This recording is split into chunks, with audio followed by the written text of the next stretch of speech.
empezar. Permítame un segundo para ir recibiendo a las personas que están entrando. Y listo, vamos a arrancar. Entonces, el día de hoy les tenemos una charla súper buena, de lujo, como todas las charlas que traemos acá, están siempre orientadas a las buenas prácticas y a cómo lograr más con nuestra arquitectura AWS. Hoy nos acompaña Julián Darío Luna Patiño, que nos acompaña desde Colombia.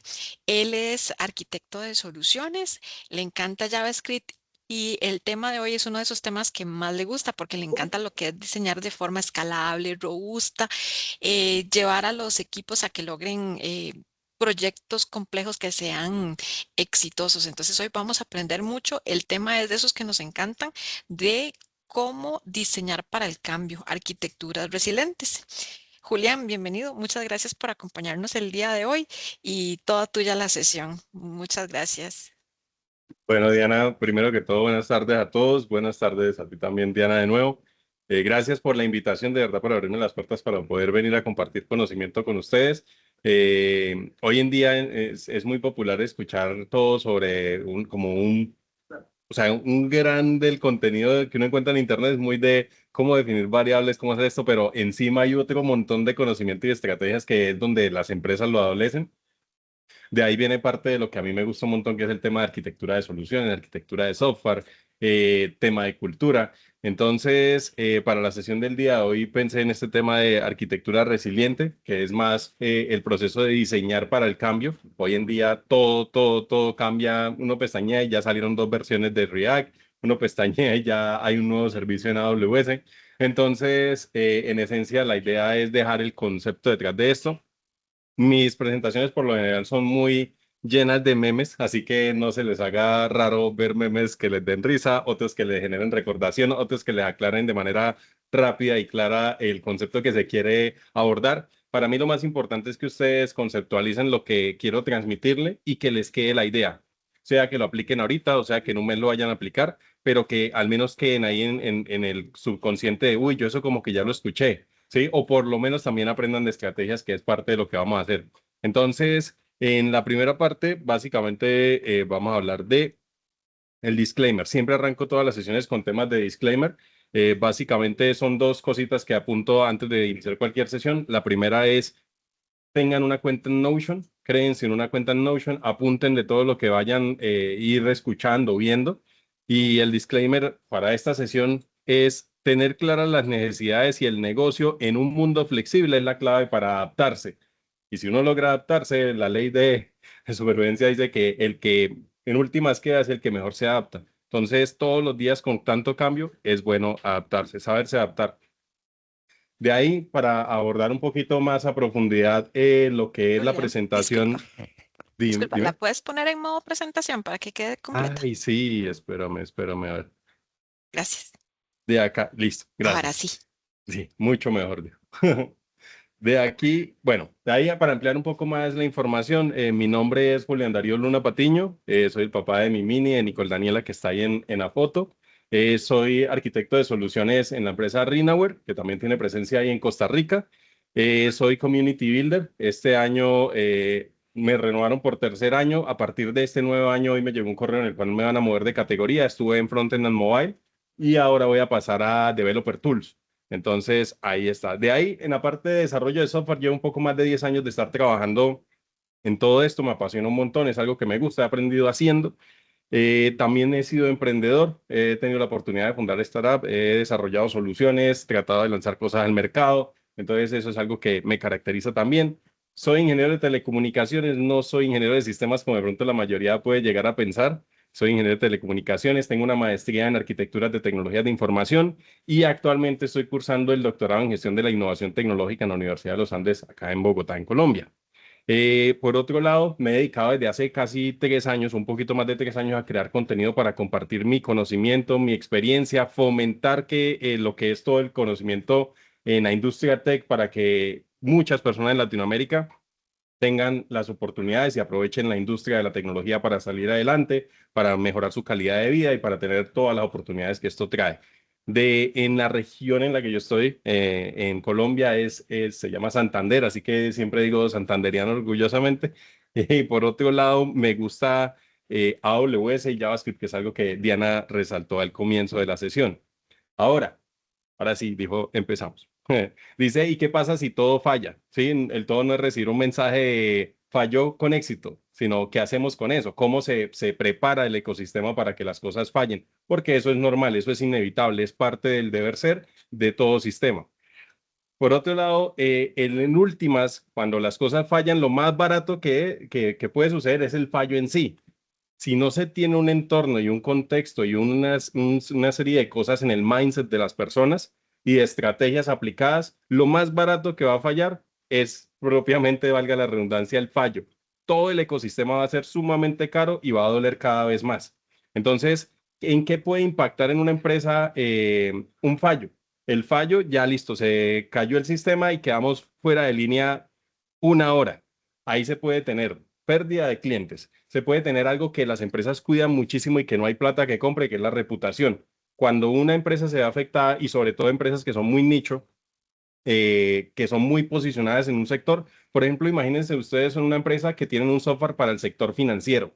Su sistema llega a fallarle a un cliente por una hora y le traduce en un poco de millones de dólares de pérdida y automáticamente su pérdida de ese momento se traduce en fallo reputacional y automáticamente hace que los otros clientes no confíen en usted. Llegar al mercado con la misma solución, van a decir, pero es que usted ya le falló a Pedeguito, ¿será que a nosotros también nos va a fallar? Recuperarse de una mala imagen es dificilísimo.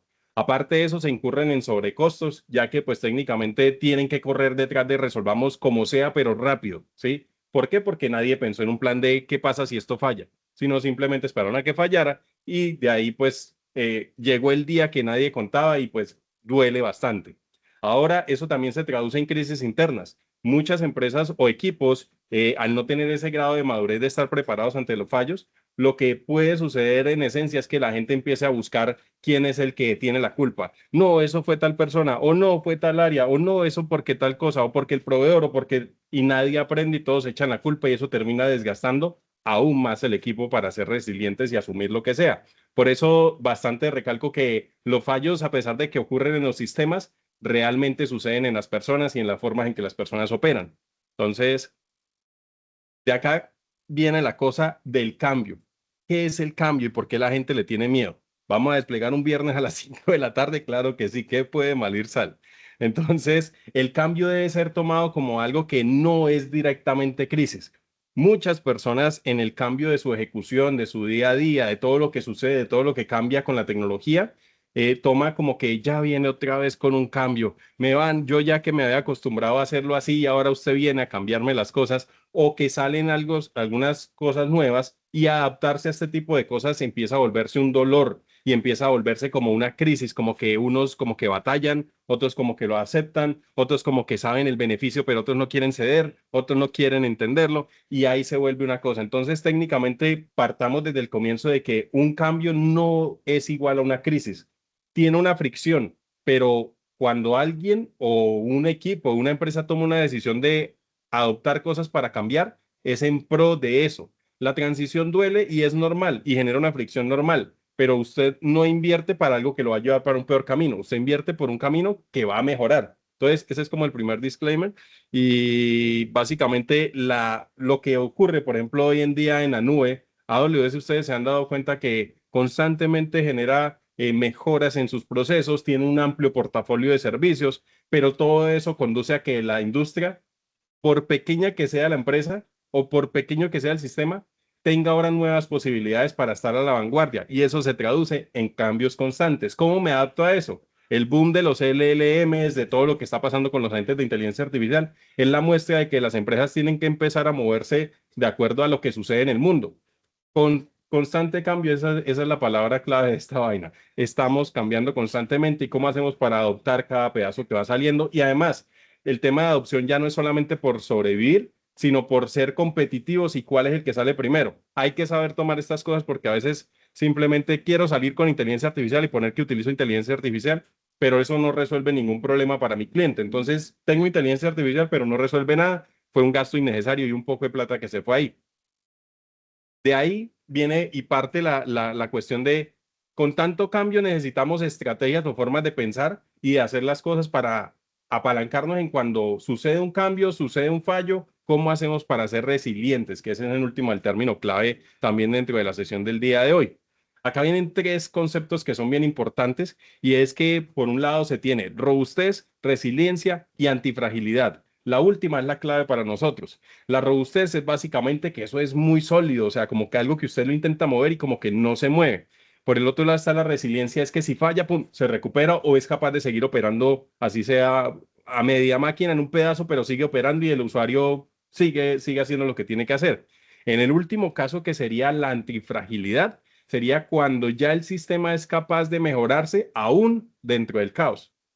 Las empresas se tiene, o el sistema se tiene una idea de que entre más grande la empresa y con más trayectoria, más estable es. Y a veces no es tan así. Una empresa o un sistema que sobre todo opera directamente sobre la industria del software está en constante exposición de cosas y hay mucho caos interno ya que está cambiando muy rápido. No sé, sistemas, por ejemplo, de startups. Hoy en día las startups están generando diferentes cosas y van a la par de lo que está tratando de salir en el mundo de tecnología, lo que es el momento, lo que es la vanguardia y eso hace que no puede ser muy frágil de que uno diga, ah, le adaptamos un nuevo framework o le adaptamos esta nueva tecnología y se rompió todo. O para adaptarle esto se debe reconstruir todo, que ahí es donde ya empieza el dolor.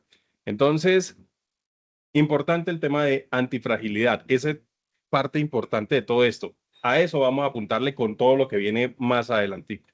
Entonces, ¿desde dónde debe arrancar esta parte? Desde un marco mental. ¿Cómo nos organizamos? ¿Cómo hemos estructurado las cosas? ¿Qué procesos tenemos para poder acatar las cosas cuando suceden? Entonces, por un lado es, la forma no es el problema. La forma es cómo uno asume el problema. ¿Qué hace en el contexto de cuando ocurre un problema? No es lo mismo que se presente el problema y uno se asuste y haga lo que caiga y simplemente trate, se abre un hueco y usted le pone la mano. Y se abre otro y pues le pone otra mano. Y si se abre otro hueco, pues llama a otro para que le ponga la mano. No, ¿cómo vamos a hacer para eso? Con calma, con planeación. Ya tenemos previsto que se puede abrir ese hueco. Sí, sí, rompa este vidrio y saque este parche y póngaselo. Eso es muy distinto. Entonces, cómo uno asume o cómo uno está preparado para cuando suceden las cosas es fundamental. De acá hay unos conceptos, por ejemplo, hacia la parte de como el pensamiento basado en células. ¿Sí? Bien sean células por equipos, bien sea células por dominio, o bien sea, en el caso particular de la parte ya técnica, por decirlo de alguna manera, que es distribuir las cargas de las cosas en células. Sería un pensamiento o una forma de distribución muy similar a lo que ocurre con los microservicios, en el cual se tiene recursos completos para un pedacito del sistema que se encarga de hacer algo muy específico y que el cual lo puedo manejar y controlar y tiene un equipo experto detrás de eso. Esa es una de las cosas que facilita que el sistema sea muy resiliente porque no va a fallar todo en cascada como usualmente ocurre de pronto con los monolitos, que es le pegué a un solo lado y si es muy crítico se cae todo. Entonces, eso reduce el impacto que tiene cuando ocurre el fallo, ¿sí? O cuando yo introduzco un nuevo cambio, no me va a dañar todo. Ahora, por el otro lado, vienen los circuitos de feedback, que esa ya es la parte que es inherente a las personas. Normalmente se tiene que tener un proceso de aprendo, construyo y mido. No puede existir las cosas de otra forma. Primero hay que aprender algo, es un ciclo normal de cualquier proceso por tanto cambio que existe hoy en día. Después construyo. Para construir se pueden utilizar diversas estrategias. Puede ser pruebas de concepto, pueden haber A/B testing, pueden haber diferentes estrategias para poder validar la construcción o la construcción o la adopción de una tecnología dentro de un sistema existente. Y por último, yo siempre he dicho que todo lo que no se mide no sirve. Técnicamente, si aprendemos, construimos algo y no lo medimos, pues después no vamos a saber si sí funcionaba, si no funcionaba, qué impacto tenía, si eso dañó la experiencia del usuario, si eso la mejoró, si hay oportunidades por identificar que me pueden ayudar a mejorar mi producto. Todo eso debe ocurrir en un ciclo constante de aprendo, construyo y mido y vuelve y arranca. Debajo de eso también está el ciclo, es como hacer una inversión del ciclo tradicional, en el cual normalmente se va y se hace algo durante 2 años, lo lanzamos y vemos qué pasa. Hoy en día las metodologías ágiles facilitan muchísimo todo lo que es el proceso de quiero hacer, quiero aprender, quiero construir algo pequeño y de ahí mido. Y con base en eso voy reformando mi discurso o mi sistema como tal. Entonces, en el ciclo tradicional era como haga todo esto y después miramos a ver qué pasa cuando lo termine, porque creemos y le apostamos a ciegas que dentro de 2 años ese sistema va a seguir, va a funcionar como yo espero, va a tener los resultados que yo espero y va a tener el fit de mercado que yo espero. Y la probabilidad de que en un mercado que cambia tan rápido como el que tenemos hoy en día, en 2 años ya eso no va a ser funcional, va a ser más bien obsoleto. Entonces, esto es importante de esta parte. Ahora, ya que tenemos claro cómo es el mindset de las diferentes cosas que se deben abordar para poder tener este tipo de cultura o esta forma de accionar, viene qué hacemos, o sea, cómo sería el día a día, qué hacemos para que esto funcione, cómo se ve en el día a día. Entonces, como se ve en la imagen, todo el sistema está grande y lleno de cosas, pero está en un pedacito, está dependiendo de una fichita muy delgadita. Entonces, rituales antifrágiles.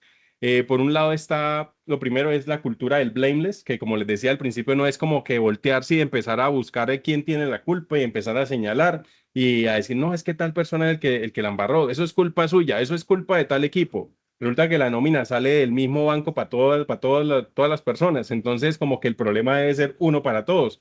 Cada uno aporta desde su punto de vista, pero en esencia el problema es compartido, distribuido entre todos. Entonces, hay algo que se llama blameless, que es básicamente la cultura sin culpa, donde se busca es aprender del proceso, más no buscar de quién es la culpa, porque en última la culpa es de la vaca. Entonces, dentro de eso hay un proceso que se llaman los postmortem, que es básicamente ocurre un incidente y no solamente se quedan como, ya nos recuperamos y ya salió, sino realmente qué pasó, por qué, qué sucedió, qué no hicimos bien, qué deberíamos hacer. Entonces es como una reflexión gigante en torno a lo que sucedió para poder crecer y no tener esa dependencia y de que vuelva a repetirse, que eso es lo más crítico en el negocio, no aprender de algo y que se le siga repitiendo. Entonces ahí sí como dicen los gaticos, no diga nada, no diga nada que ellos le van a echar la culpa al perro, no es culpa mía, es culpa del perro. Entonces de ahí traté de generarlo como en fases. En el postmortem básicamente es primero los hechos, qué fue lo que pasó, qué sucedió, ¿sí? Y después ya viene la línea de tiempo, recrear. Primero está el sistema, se ve en los logs, se ve en el tablero, en el dashboard, que acá el sistema tenía este comportamiento y de la nada, ¡pum! Lanzaron un nuevo release y automáticamente a los 10 minutos empezó a caer y a reventar ese sistema. Entonces, ahí viene línea de tiempo y las causas. Eso es como qué fue lo que pasó, qué fue lo que realmente entender, cuál fue el momento, documentarlo bien es importante. Y ya después viene el tercer bloque que son como las lecciones. Bueno, ya sabemos que no hay que desplegar un viernes a las 5 si no tenemos un sistema que sea resiliente a los despliegues constantes y también un plan de acciones. ¿Cómo hacemos para evitar que eso vuelva a suceder? Documentar el error, tener una base de conocimiento en Confluence, pedir que se revisen mejor los pull requests, mejorar los coverage, los testing coverage, los code coverage que se tienen en el equipo. Esos son tipo de estrategias que salen. O sea, si se dan cuenta, es primero una narrativa de qué sucedió, cómo fue que sucedió, qué fue lo que hicimos, cómo lo abordamos y después, ahora bueno, que no nos vuelva a suceder, pero ¿cómo no repetimos esto? ¿Cómo garantizamos que esto no vuelva a pasar? Entonces, esa es una de las estrategias que se utiliza, que es dentro del blameless, está el tema de los postmortem, cómo manejar los postmortem. Ahora, otro lado, que es el Game Day, que es básicamente una simulación en el cual se busca generar un espacio de decir, ¿qué pasa si?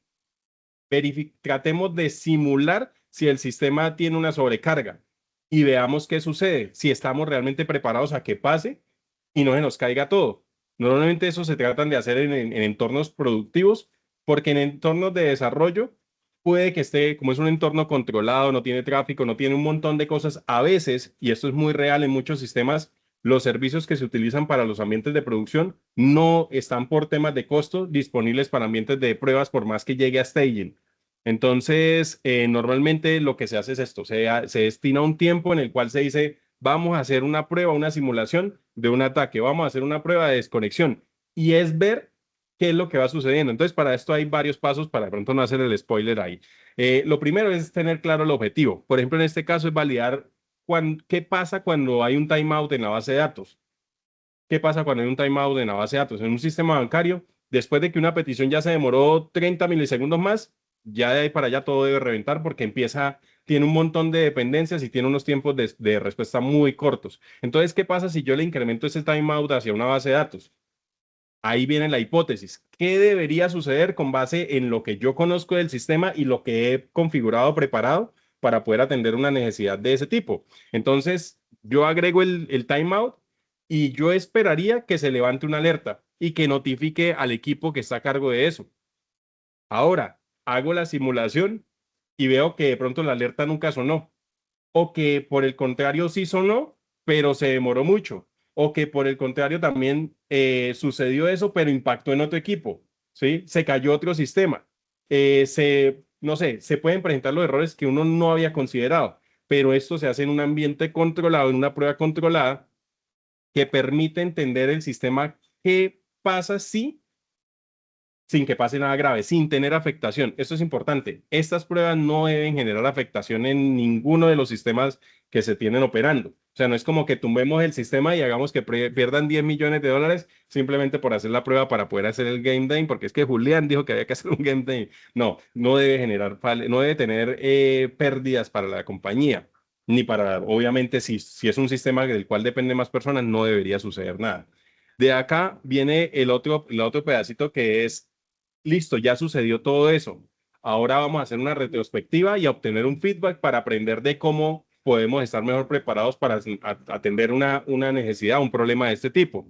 De ahí es importante que se tengan herramientas para escenarios reales y para este escenario, como los playbooks. En la parte de DevOps o en la parte de infraestructura, normalmente para las guardias, se tienen playbooks con los cuales es una guía técnica que viene tipificada. Si ocurre este incidente, yo hoy busco un documento que dice, si ocurre el incidente número 3, haga esto. Primero valide esto, escale esto, pruebe esto, verifique esto, vea el dashboard de esto. Si no, escálelo con tal persona. Y si no, con tal persona. Tiempos de respuesta y demás.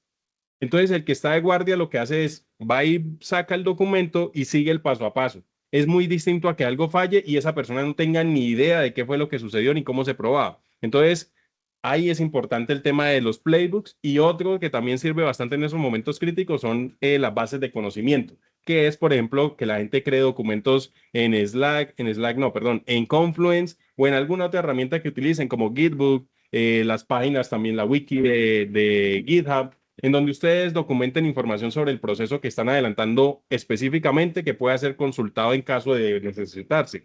En esto también hago la acotación de que la información debe ser suficiente, no extensa. O sea, no es cantidad, es lo suficiente que se lea rápido en un momento crítico y se pueda tomar acciones con base en eso.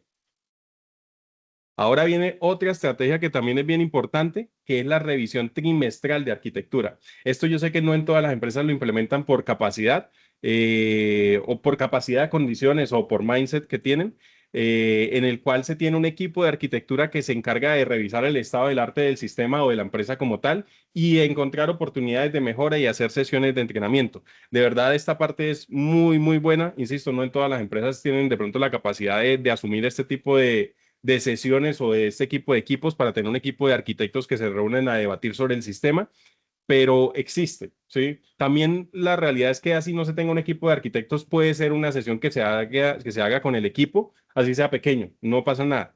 ¿En esto en qué se centra? Obviamente la documentación juega un papel clave ya que básicamente se centra en revisar los ADRs, que son los documentos en los cuales se documentan las decisiones que se tomaron en el sistema y ahí se puede saber dónde hay deuda técnica, dónde hay cosas por mejorar, de pronto nuevos sistemas que vamos a atacar, cómo los vamos a atacar. Entonces sacan los ADRs, que es un documentico cortico donde dice, vamos a hacer un nuevo, voy a poner un ejemplo con un sistema nuevo, vamos a hacer una nueva plataforma y necesitamos decidir qué tecnología utilizar en el frontend. Entonces tenemos Vue, tenemos Angular, tenemos React. ¿Cuál es la que mejor le conviene al sistema, a la empresa y a todo el contexto del equipo y en general? Entonces se hace un documento que plantea, este es el problema, este es el contexto y estas son las ventajas y desventajas que tiene la tecnología y ventajas y desventajas que tiene referencia al contexto que nosotros tenemos. No, en el equipo nadie ha trabajado con React. No, en la empresa no utilizamos React. No, en la empresa no utilizamos esa tecnología porque tiene un licenciamiento y nosotros no pagamos eso, ¿sí? Y al final viene como la conclusión. Entonces, cuando uno ya tiene los tres documentos de las tecnologías, pues deciden, nos vamos a ir por Angular porque X o Y cosa, de acuerdo a X y Y otra cosa, y queda documentado. Entonces eso hace que cuando se van a revisar las decisiones o algo falla o algo se va a modificar, se consulte qué fue lo que decidieron y cómo lo decidieron. Entonces, la revisión de ARs es una de las sesiones importantes para estos equipos de arquitectura. También las propuestas de mejora, como es trimestral, deben haber sesiones como de discovery o de contacto con los equipos para identificar oportunidades de mejora dentro de la empresa en general. Entonces, otra de las cosas que también se hacen durante estas sesiones es el tema de las decisiones. ¿Cómo vamos a tomar esto? No es simplemente listo, a partir de mañana todo el mundo va a implementar Angular, sino realmente cuál es la estrategia para poder implementar Angular. Es decir, ¿cómo vamos a hacer ese plan? ¿Qué implica? La empresa, ¿qué implica? Vamos a tener que capacitar al personal, vamos a tener que empezar de pronto a priorizar los equipos para ver cuáles se van a migrar, solamente lo vamos a hacer con los equipos nuevos. Ese es el tipo de cosas que salen de una sesión de revisión de arquitectura como tal. Entonces, esa es otra de las estrategias para ser resilientes. Cada 3 meses está revisando cuál es el estado de nuestro sistema, qué necesitamos mejorar, qué podemos mejorar, cómo ayudamos a que esto funcione mejor. De ahí viene el otro pedacito del segmento de lo que quiero contarles, que es el tema de la gobernanza. Es importante. La gobernanza a veces se toma como un lujo o como algo innecesario, o a veces como que, ¿eso para qué? El governance que uno escucha. ¿En dónde está, cuál es el governance de tal proceso? En esencia es, si yo no tengo personas o equipos que estén detrás de un proceso que sean especialistas en eso, va a ser muy difícil tomar decisiones y sobre todo tomar las decisiones correctas con un contexto de toda la empresa. Necesitamos personas o equipos que se enfoquen en cosas y se vuelvan muy especialistas en cosas. Por eso ustedes en empresas más grandes empiezan a identificar que hay equipos muy pequeñitos especializados en algo. Cuando trabajé en Rappi, por ejemplo, yo trabajaba en la línea de pagos y fraude y era solamente un equipo que tenía el conocimiento y expertise para pagos y fraude, pero ya no podía salirse e ir a apoyar a otro equipo en otros términos porque ya no tenía el mismo contexto. Entonces, acá viene otra de las cosas que son importantes y es el tema de cómo mido las cosas. De ahí, hoy en día hay algo que todavía no se ha empezado a implementar masivamente, pero que ya existe, que es la parte de FinOps, que es como el Financial Operations, que es básicamente la mezcla entre un DevOps y alguien financiero que regula los precios, o los precios no, los costos de ejecución, porque para nadie es un secreto que hoy en día muchas empresas están haciendo en la nube. Entonces, el tema de los costos es crítico para la operación. Es decir, entre yo más eficiente tenga mi modelo de costos en la nube, más utilidad puedo tener o puedo operar a un mejor costo. Entonces, una cultura de FinOps no solamente implica la persona que genera las reglas o como ese control financiero sobre la parte de ejecución, sino que también toda la cultura de medición sobre qué tenemos realmente, cuánto implica desplegar esta nueva infraestructura, cuánto implica tener los ambientes de desarrollo. Todo ese tipo de cosas deben pasar por la parte de FinOps. ¿Qué quiere decir esto? Tengo un tablero en el cual tengo costos, cuánto me implica mi operación, mi infraestructura y no solamente la parte productiva, también la parte de todo lo que es testing, todos los ambientes de testing, eso también cuestan bastante. Entonces, por un lado es tener métricas unificadas de costo contra las métricas de Dora, ¿sí? Que en esencia miden la calidad de los equipos o son métricas asociadas a cómo se comportan los equipos y también es una estrategia para poder tener una mejora continua dentro del equipo de desarrollo. Entonces, por un lado, es tener en esos tableros costos asociados. ¿Cuáles son mis costos asociados? Los costos unificados puede ser costo por transacción dentro del sistema de operación o un costo por feature. ¿Cuánto nos vale tener ese feature arriba? ¿Cuánto nos cuesta mensual? ¿Cuánto nos vale tener ese equipo arriba operando? ¿Realmente le está aportando el valor al negocio? ¿Realmente los equipos, los usuarios lo perciben? ¿Realmente los clientes gracias a ese feature están comprando más? Y por último, todo esto, este tablero unificado, lo que permite hacer es tener como un centro de verdad donde estoy conviviendo con cuál es el estado real de mi equipo a nivel de performance y por el otro lado, cuánto cuesta operar. ¿Sí? Eso me permite encontrar dónde duele la platica y en dónde está de pronto operando y puedo ser más eficiente a nivel de desempeño en equipo. Entonces, aparte de esto, también está Dora, no Dora la exploradora que ustedes la ven ahí, sino las métricas que les decía de desempeño de los equipos. Así como en el anterior se estaba mapeando a nivel general de pronto para un financiero, para una mezcla entre un financiero y un CTO que pueda llegar y decir, uy, vea cómo estamos, nos está costando esto, el equipo no está desempeñando bien. También hay que entender las métricas del equipo, cómo las podemos empezar a medir o cómo se deberían medir. De ese lado hay una métrica que es clave, que es el tema del lead time, que es el tiempo en que yo llego y hago un commit y puedo ir a producción. Esa es una métrica clara. No, realmente el lead time de esto son 5 días. ¿Qué pasa si, qué estrategias debemos tomar para que el equipo tenga un nivel de madurez más alto? Esto es un ejemplo para desplegar el lead time sea de un día, ¿sí? Eso se traduce en eficiencia, en capacidad, sobre todo para empresas como startups que van en contra del tiempo referente a lo que va sucediendo en el mercado. Tener un lead time corto es importante, pero también viene acompañado de otras métricas que no es solamente correr y lanzar cualquier cosa y que se llene de bugs el ambiente de producción, sino realmente que haya calidad detrás de eso asociado a cada proceso que se lanza. Entonces, lead time, esa es una métrica de Dora la exploradora. Por el otro lado está el MTTR, que es básicamente si sucede algo en producción, ¿cuánto tiempo nos toma recuperarnos? Esa es como la medida estándar, pero yo digo que la parte crítica arranca desde cuánto tiempo nos toma darnos cuenta que eso falló. Hay sistemas que fallan y uno no se da cuenta sino por allá a los 2 días, entonces, o hasta que un usuario pone un ticket. Entonces, debería ser un conjunto de las dos. ¿Cuánto se demora el equipo en darse cuenta que algo sucedió? Ahí vienen las métricas, las alertas, toda la estrategia desplegada, porque recuerden que un tablero sin alertas es lo mismo que nada, porque uno no está 24 horas ahí viendo el tablero. Por otro lado, la métrica de recuperación es, listo, sucedió algo. El equipo en promedio se está gastando 15 minutos en encontrar en promedio los errores y resolverlos en producción, meter los hotfix.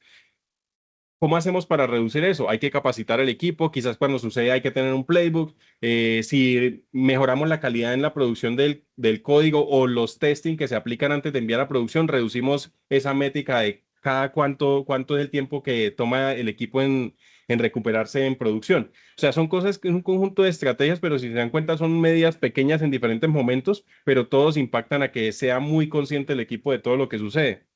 Ahora, por otro lado, otra de las métricas de Dora es el tema de la frecuencia de despliegue. Frecuencia de despliegue. Pues, no sé si ustedes han escuchado que por ahí en estos días vi un artículo que era bastante popular que decía que en Amazon desplegaban más de 1000 veces al día y no, nadie lo notaba. Obviamente no todos los equipos ni todas las empresas tienen la capacidad de tener una infraestructura o un ciclo de CI/CD que sea muy eficiente para poder lanzar despliegues cada vez que quieren.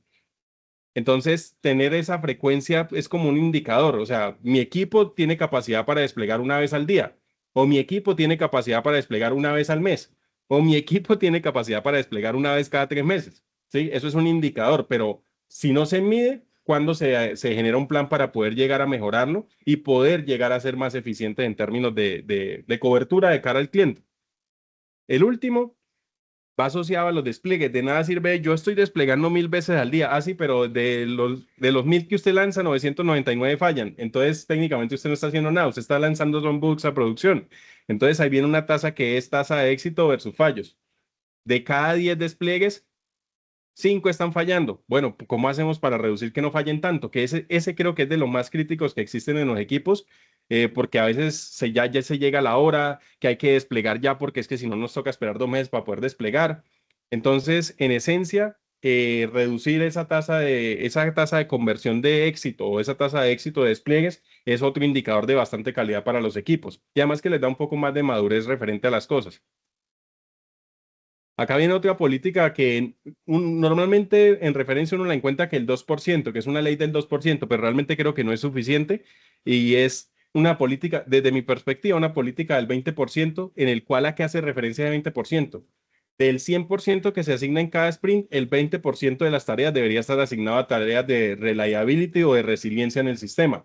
¿Qué quiere decir esto? Que si yo meto 10 actividades, al menos 2 actividades estarían asociadas a cómo hacemos para mejorar el code coverage, el porcentaje, cómo hacemos para reparar o para refactorizar un módulo que está generando ruido, pero eso debe ser una carga asignada en cada sprint. Así se va gestionando también la deuda técnica, pero principalmente se tiene un sistema que es mucho más resiliente y que puede operar ante escenarios críticos y no esperar a que el sistema caiga y falle todo para empezar a pensar, es que si hubiéramos hecho esto antes, pues nos hubiese ahorrado todo este poco de plata que se perdió por el fallo.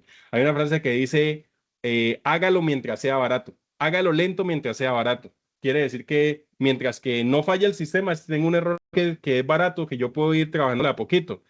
A diferencia de esperar que se vuelva caro, que es que empiece a fallar y la empresa empieza a perder clientes, a perder plata, y ahí sí usted tiene que correr y a incurrir en sobrecostos. Entonces, háganlo mientras sea barato. El 20% dedicado a la resiliencia, ese está ahí. Y el otro punto es la inversión continua en estabilidad, que también es importante. Todo esto se traduce en que el sistema sea resiliente, que falle lo que falle, el sistema va a estar siempre operando, o por lo menos voy a saber qué hacer y cómo recuperarlo en periodo de tiempo muy corto. Después viene el tema de cómo hago ahora, listo, yo ya tengo células, ya tengo esto, yo ya tengo todo dividido, pero ¿cómo hago para lidiar con tanta cosa? Entonces ahí viene el tema de cell budgeting, que es básicamente tengo costo por células y por otro lado tengo el blast radius cost, que es básicamente ¿qué pasa? El blast radius es como cuando explota algo, la onda, qué tanto coja, qué tan caro sale que esa vaina explote. Entonces, por un lado, yo tengo un presupuesto de célula o de cada equipo, de cada cosa de mi sistema, y por otro lado, tengo mapeado los riesgos de qué pasa si se cae esto, hasta dónde pega el impacto de que eso se caiga. Entonces, al tener esto, hace que sea muy fácil priorizar realmente a cuál le debo asignar más presupuesto según el impacto. No es lo mismo que se me caiga. No sé, una métrica no, una notificación en un sistema bancario que se caiga una notificación de hemos generado una nueva actualización en el sistema y no le llegó al usuario, a que el usuario vaya a hacer una transacción en un sistema bancario y no pueda hacerla.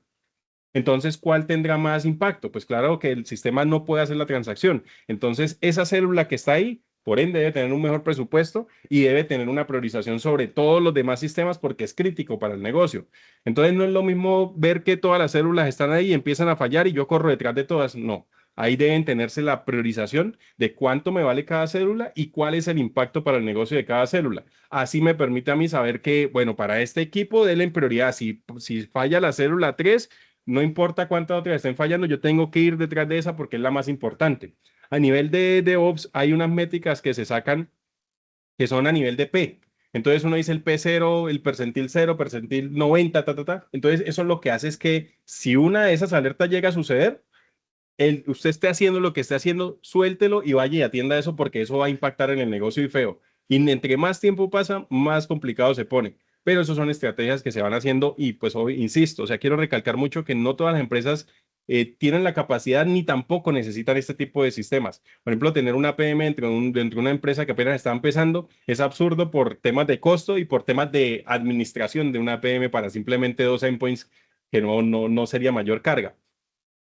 Del otro lado, viene una parte que es bien importante y es el equipo. ¿Cómo hacemos que el equipo realmente pueda ser resiliente referente a todo esto? Entonces, la clave es mantenerse aprendiendo. Manténganse aprendiendo. ¿Cómo aprenden los equipos? Entonces, para hablar de los equipos hay que hablar de las formas en que se encuentran los equipos a nivel de conocimiento y cómo impactan en las empresas. Quizás ustedes nunca se habrían dado cuenta de estas vainas o no lo hubiesen pensado, pero si uno los mira desde la forma en que operan en el día a día y en algunas empresas que la tienen bien definida, uno encuentra estas características. Quizás usted dirá, ay, yo sí he visto que tal persona o tal equipo hace esto y esto y esto. Entonces hay diferentes equipos. Están los equipos, por ejemplo, los que están Stream Aligned, que son los que van a lo largo. Espérenme, antes de esto, no hago el spoiler porque los tengo detalladitos. Ya ahorita les doy el cada uno para que sobre todo absorban esa parte y de pronto cuando lleguen y vean a una persona haciendo eso, diga, ah, usted es de tal equipo, usted hace esta cosa dentro de la empresa.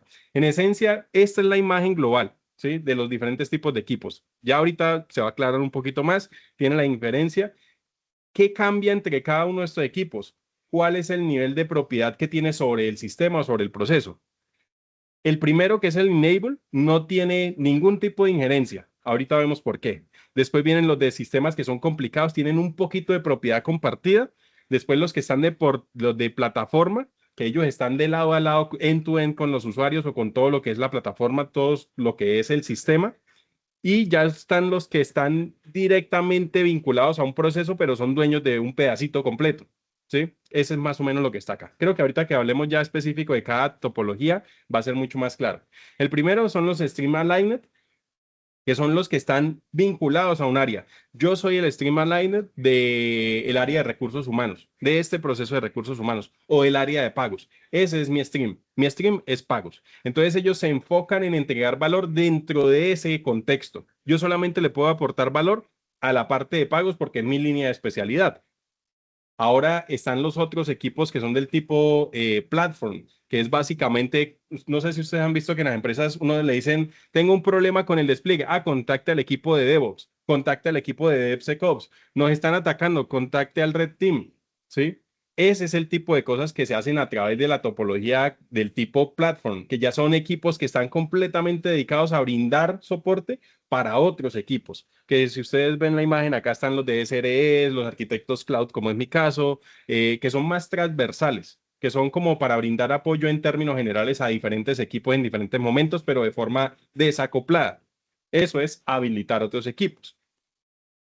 Otros son los equipos de enabling, que básicamente lo que buscan hacer es brindar conocimiento para habilitar nuevas tecnologías, nuevas prácticas o demás a otros equipos. Se pueden ver como las personas que capacitan a los demás para llevar las buenas prácticas a la empresa, incursionar en nuevas tecnologías. Entonces ahí ustedes ven un equipo de QA que se encarga de ir a los diferentes equipos, que serían ya los equipos de desarrollo, y coger los QA y capacitarlos o vamos a implementar esta nueva tecnología o vamos a implementar esta nueva arquitectura y son los que se encargan de ir célula por célula capacitando los equipos.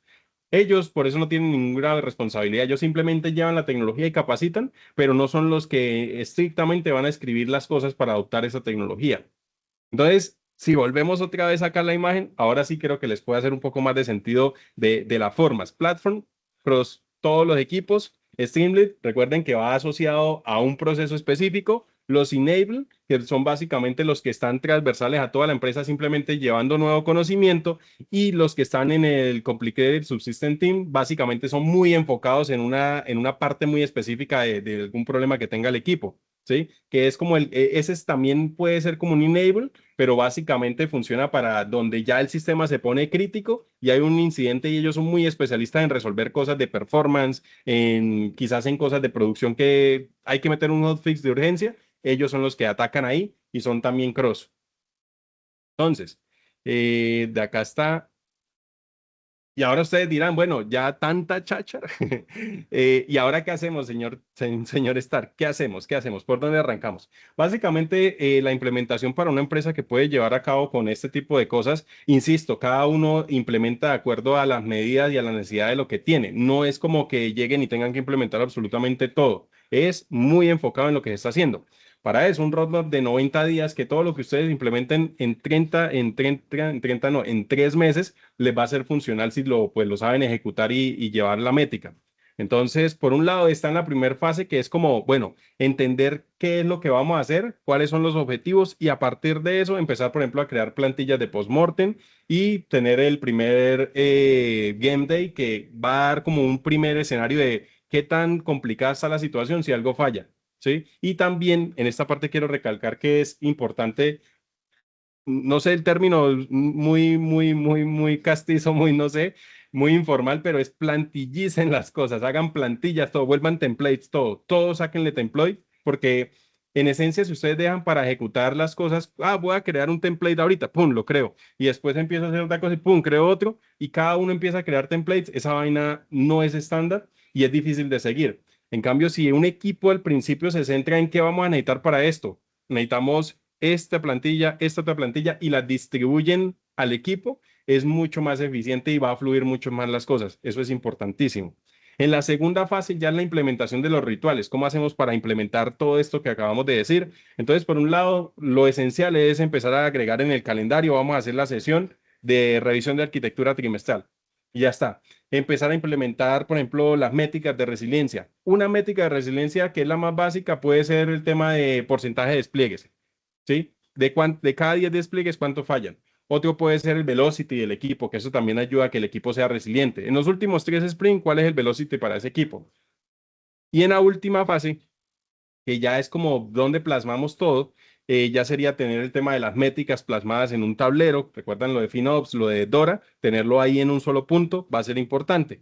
Y en últimas, el último paso que debería estar diseñado desde lo primero o empezar a visionarlo desde el primero es el tema de cómo hago para diseñar las células y agregarle el ownership que corresponde para cada una. O sea, que cada una sea capaz de tomar decisiones en torno a lo que tiene la responsabilidad y que eso ayude a la compañía a cumplir el objetivo, eso ayude al software a hacer lo que tiene que hacer y que cada vez que se llega a un punto donde vamos a hacer esto, no llamen al de la célula 2 que él es el experto en eso y él tenga la capacidad de decir lo mejor para la empresa, de acuerdo a lo que tenemos, de acuerdo al equipo, de acuerdo a la implementación, de acuerdo al tiempo, de acuerdo a las tecnologías que implementamos, es esto y esto, que tenga esa potestad de poder tomar ese tipo de decisiones. Entonces, por ahí ese es el alcance como tal de lo que quería contarles sobre arquitectura resiliente, diseñando para el cambio. Y acá aprovecho también el espacio para contarles que el mes pasado lancé un libro que se llama Guía Completa Cómo Iniciar en el Desarrollo de Software. Ustedes normalmente escucharán hoy en día que hay muchas personas queriendo entrar al mundo del desarrollo de software, así que yo condensé en esta guía que tiene 10 capítulos todo lo que necesita alguien para tener la claridad para entrar al mundo del desarrollo de software. No es una guía para echar código, sino es una guía que le dice esto, ¿usted por qué se quiere meter en esto? Estos son los roles que existen. Ya los escogió el rol, ahora vamos a hacer estos proyectos. Así usted se prepara para una entrevista, así se hace un pitch. Entonces, esta guía la pueden encontrar disponible en Amazon en formato digital, en formato físico, en tapa dura y tapa blanda. Para quienes están en Colombia, que sé que por ahí hay personas de la comunidad, lo encuentran también en el store, store.trycatch.tv. Y pues también los invito a que se unan a la comunidad ahí en Nace.io, donde vamos a sacar eventos y vamos a hacer retos. Entonces, para que lleguen también ahí. En el QR llegan a la comunidad. Y por este otro lado, bueno, les dejo ahí ahorita, les vuelvo y los proyectos. Y por acá, eso sería todo. Ahí les dejo mi contacto en LinkedIn para que me agreguen ahí. También les dejo mi contacto de GitHub. Y pues nada, si tienen alguna duda así, porfa, pueden dejarla ahí en el chat o levantar el micrófono, como les sea más cómodo. Entonces, espero que les haya gustado la sesión. Insisto, sé que de pronto hay cosas que ustedes dirán, ahorita no me aplica, pero ténganlas presentes porque en algún momento espero que ustedes ambicionen llegar a trabajar en una empresa muy grande donde todo esto se vuelva un problema del día a día. De ahí está.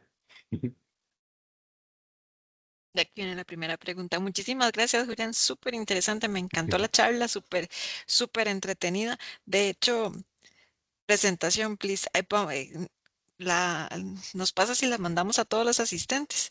Sí, sí, sí, sí, Ujú. claro, claro, claro, Y claro. después voy a publicar el video. Eh, Como te decía, me encantó la parte de la medición, definitivamente, ese es un problema. Me encantó la parte del cambio constante, no hay nada más constante que el cambio. Es Sí, sí, sí. esa es la frase clave.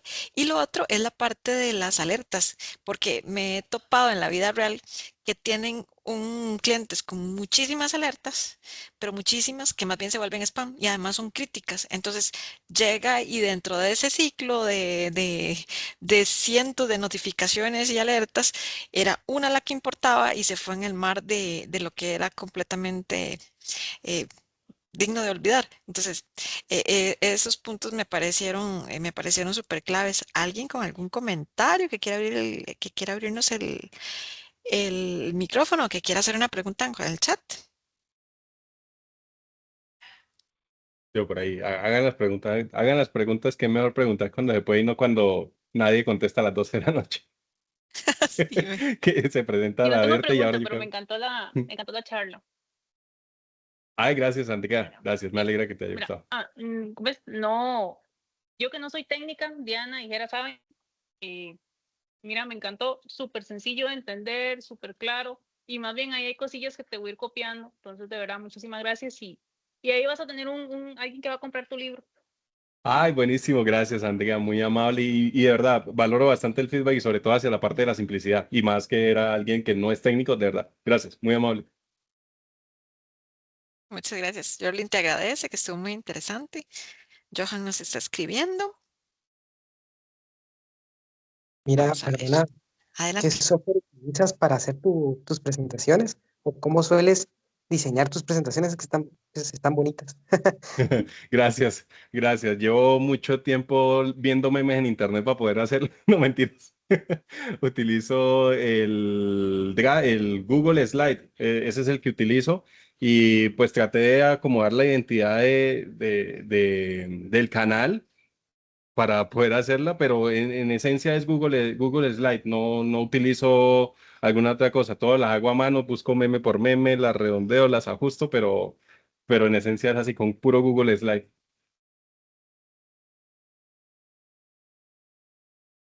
Dice Johan Espina, creo que se entendió muy bien todo. Bien, gracias. También yo no creo que no les mencioné el canal. También si de pronto quieren seguir más contenido en el canal está, ahí me encuentran como TryCatch Raya Piso TV, que ese estaba al puro comienzo. Yo para el marketing a veces se me olvida. Acá está. Ahí me encuentran en Instagram como TriCatcher Rayal Piso TV y en cualquiera de todas las redes.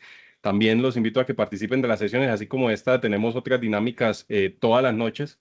Hacemos sesiones en vivo en Twitch, o sea, transmito a Twitch, a LinkedIn, a YouTube, a Kik, a Facebook. Entonces, también para que se lleguen ahí a la comunidad y participen de eso. Se me olvidó mencionar. Súper, aquí comparto, voy a compartir las fotos también en el Mira para que podamos tener el enlace. Déjame ver, tenemos una pregunta.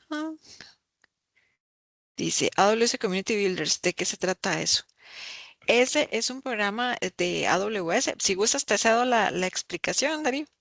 Sí, sí, sí, no Eh, pasa nada, Diana. tú le- En Ujú. esa parte, el AWS Community Builder es un programa que creó AWS, en el cual busca como identificar los líderes que existen en diferentes líneas de servicio que tiene AWS y pues que crean contenido y aportan a la comunidad. Entonces, hay diferentes líneas. Por ejemplo, en el caso yo inicialmente me metí en la línea de frontend and mobile y postulé. Entonces, cuando yo postulé, yo mandé, por ejemplo, el caso de lo que yo hago con la comunidad, crear el contenido, hacer las transmisiones, los proyectos de envíos que hemos hecho, y ellos evalúan y consideran si se está haciendo un aporte y una divulgación de conocimiento y de compartir conocimiento también con la comunidad. Y de ahí, pues, cada año uno va renovando ese programa. Entonces, a nivel global, no se deben ser, yo creo que como unos 600, 1000 personas, creo. En la TAM, no sé, debemos ser por ahí 200, 300 personas, creo. No, más o menos. Hay un directorio donde están publicados todos los community builders, pero ese es como el equivalente también al MVP de Microsoft, como al Google Developer Expert de, pues valga la redundancia, de Google, y ya. Y los otros programas que tiene Alibaba, pero eso sí no recuerdo el nombre. Tenemos una pregunta de Paola que dice, tips para saber si el código que estoy haciendo está alineado con una arquitectura resiliente o no. Muy buena pregunta, buena pregunta. Yo creo que de las cosas que más, desde mi punto de vista, lo que más premio es el tema de la simplicidad. Hay dos principios que son bien importantes. El principio KISS, que es hágalo súper simple, y el otro, que es el YAGNI, es como no se preocupen por el futuro tanto, no se sobrecompliquen, eviten la sobreingeniería. Entonces, tener también, por ejemplo, prácticas hacia la parte de lo que es Clean Code. Creo que esas tres cosas son importantes: el Clean Code, el YAGNI y el KISS. Así sabes si el código que estás escribiendo realmente es fácil de leer para ser mantenible en el tiempo y escalable. Sabes si es fácil de leer por mi yo del mañana que en 3 meses no se acuerda qué fue lo que hizo, o probablemente otra persona del equipo nueva que llega y pueda continuar desarrollando sobre eso. Entonces creo que antes de cumplir con un montón de estándar, creo que cumpliendo esas tres reglas básicas y esenciales, se premia la mantenibilidad que es crítica hoy en día en la industria. Muchas gracias, agradece Paola. Y tenemos a Jaime que nos va a hacer una pregunta o un comentario. Vamos a ver. Francisco también está escribiendo. Todo eso está chévere que de verdad aprovechen y hagan las preguntas, porque sí, a veces de pronto, yo sé que de pronto en la sesión se mencionaron de pronto cosas que pudiesen haber sonado raras, a pesar de que trato de ser muy fácil, pero sí, también aprovechen si tienen preguntas. Vea, Aquí ahí. Jaime nos está apoyando, sí. Nos está dejando para que busquen para que tengan a mano los consejos. Súper, Jaime, muchas gracias.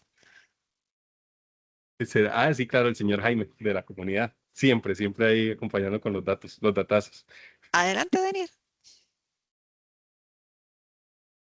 Tienes la mano levantada. Adelante, Buenas noches. abre el micrófono. Sí, Adelante.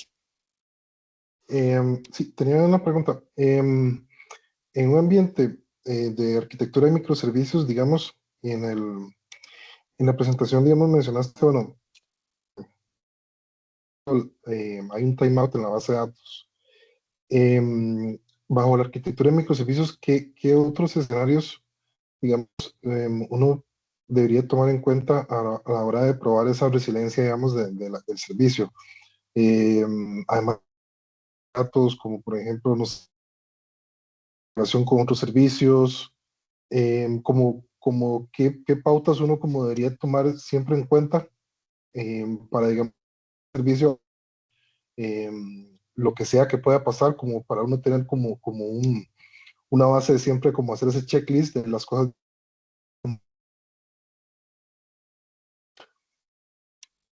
Bueno, de ahí en esa parte O sea, creo que, por ejemplo, en el caso de los microservicios, el tema de la comunicación entre los servicios es otra cosa que se puede testear. Y así se pueden identificar diferentes puntos a nivel general.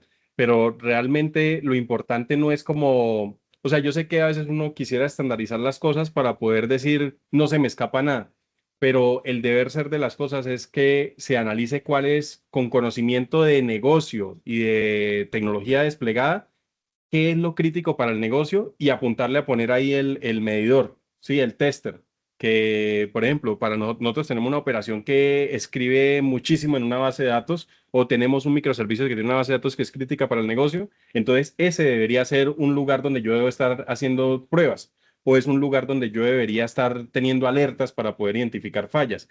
Entonces, creo que en términos generales se pueden probar la base de datos, la comunicación, la disponibilidad de los servicios. Por ejemplo, ayer veíamos algo que era que eh, le hago ping, el health check de un sistema es que le hago ping y me devuelve un 200, pero devuelve 200, pero la base de datos se cayó hace 2 horas. Entonces, es como que las pruebas que yo hago no es que me vaya y me diga, respondió, estoy arriba, sino que me diga, hago la petición, él ve y verifica el estado de la base de datos, de la conexión del servicio uno, del servicio 2, y ahí sí me responde un 200.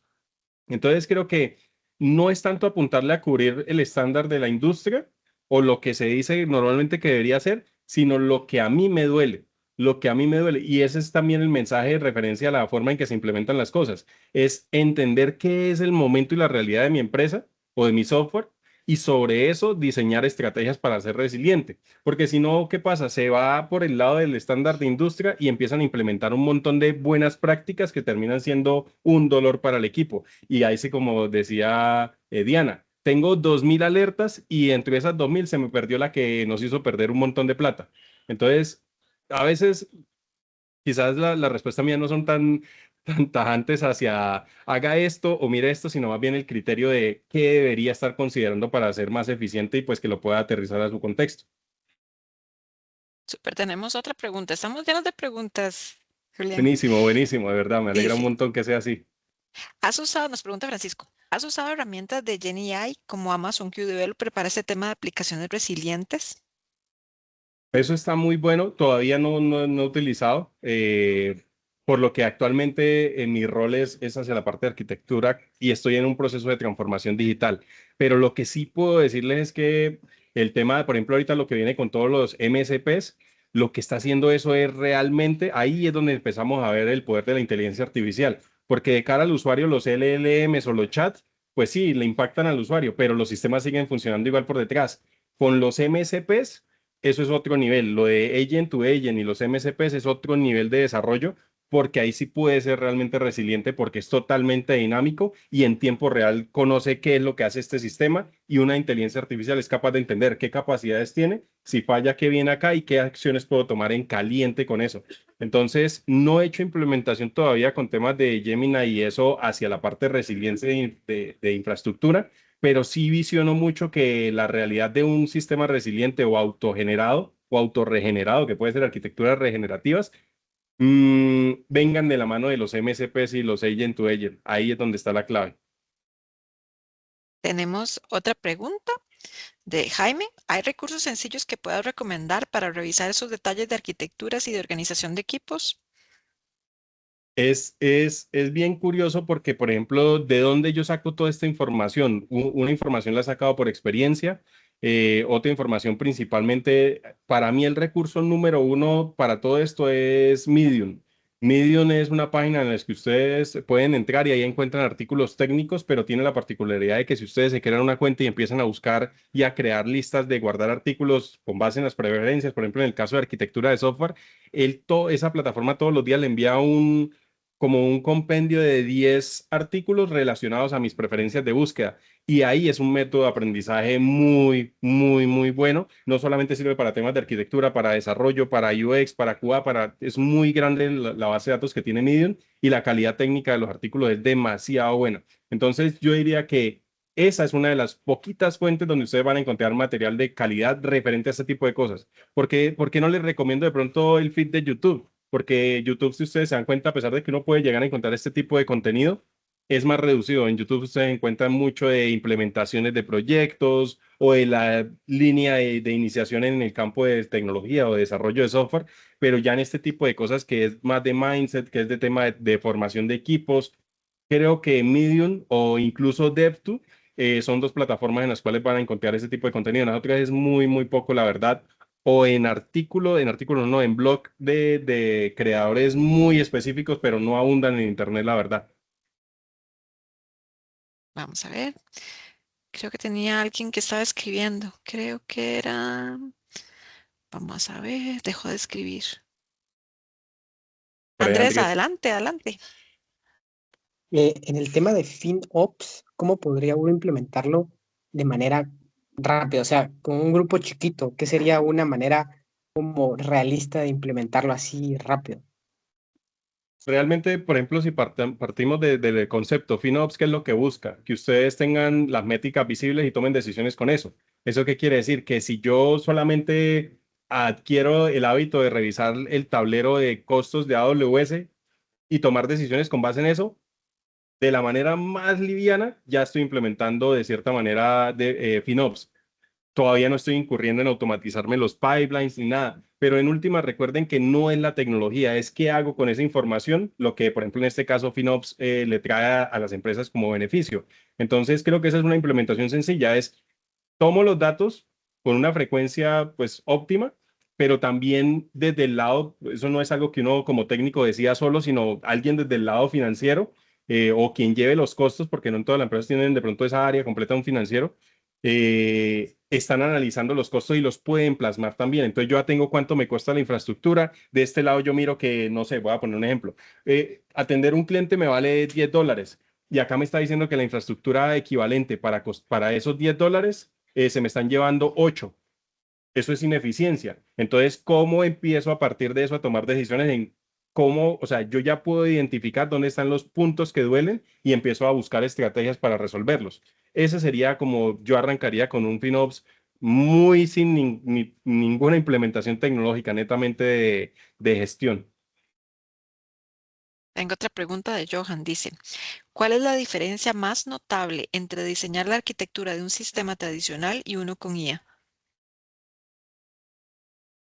Mm, a ver, en el tema de diseño, no en el tema del uso de inteligencia artificial para diseñarla, sino en una implementación que lleva inteligencia artificial. Yo creo que el tema de los servicios asociados y la forma en que se despliegan los servicios de IA cambian la forma en que uno hace, porque normalmente a qué voy, con un sistema tradicional uno normalmente encuentra que una cola, que una base de datos, que el servicio, las peticiones y ya, o sea, es como muy estático. Yo creo que el tema de la inteligencia artificial es lo particular en cuanto a conocimiento y lo particular en cuanto a forma que puede llegar a implementar. Lo que decía hace un momento con los MCPs, ya es un sistema vivo. Nosotros estamos acostumbrados a que generamos un sistema estático que simplemente uno lo despliega y se queda la foto quieta y la gente le pega y le envía peticiones y hace cosas como están predefinidas.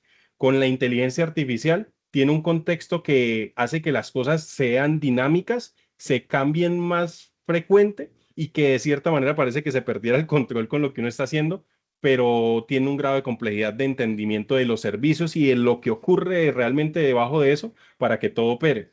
Entonces, si se pone en términos grandes, yo creo que es el sistema tradicional, es una imagen JPG y con inteligencia artificial tenemos un GIF. Esa es como las dos formas de plasmar la diferencia entre el sistema tradicional y las implementaciones con inteligencia artificial a muy grosso modo.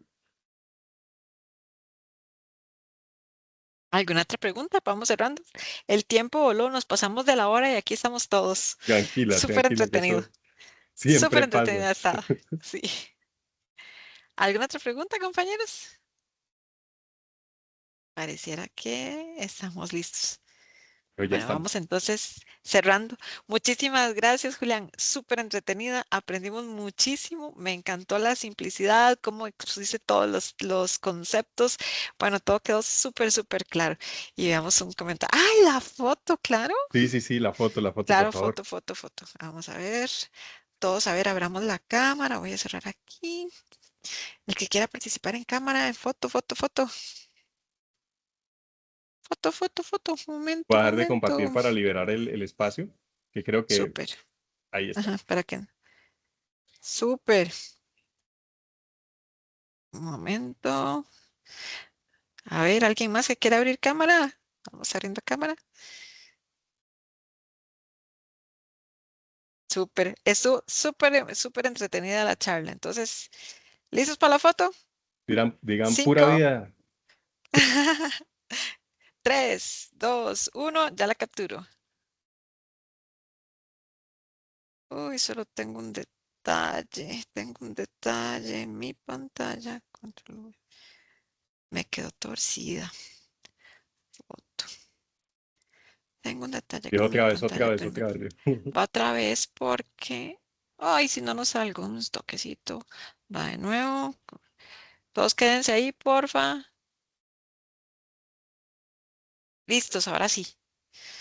Es que tenía pantalla una raya verde así en el monitor y quedó en la foto. Ah, quedó ahí el... Listo. No, pero ya. En la segunda versión lo logramos. Entonces, pura vida. Muchísimas gracias por acompañarnos. Muchísimas gracias, Julián, nuevamente. Súper agradecidos, súper bonita la charla y ojalá que nos puedas volver a acompañar en otra de las charlas del User Group y contarles que estamos trabajando en la apertura de un chapter, ese es el chapter femenino, entonces ahí vamos a estar haciendo sinergia tanto en el User Group de San José como en el chapter femenino que se va a llamar Creaticas. Entonces ahí los vamos a estar invitando también. Bien, no, de Muchas verdad, gracias. muchas gracias Diana por la invitación y el feedback también. Me alegra que les haya gustado las diapositivas, todas llenas de memes, pero la simplicidad ante todo. Y gracias, de verdad, muy amables y muy agradecido de participar con ustedes y abrirme este espacio para compartir conocimiento. Entonces, acá en lo que necesiten, me avisan. Súper. Buenas noches. Muchas gracias. Chao, Hasta gente. luego, Bueno, gracias. que estén Gracias, bien, buenas Chao. noches. que tengan buena noche. Buenas Chao. Buenas noches. noches. Gracias.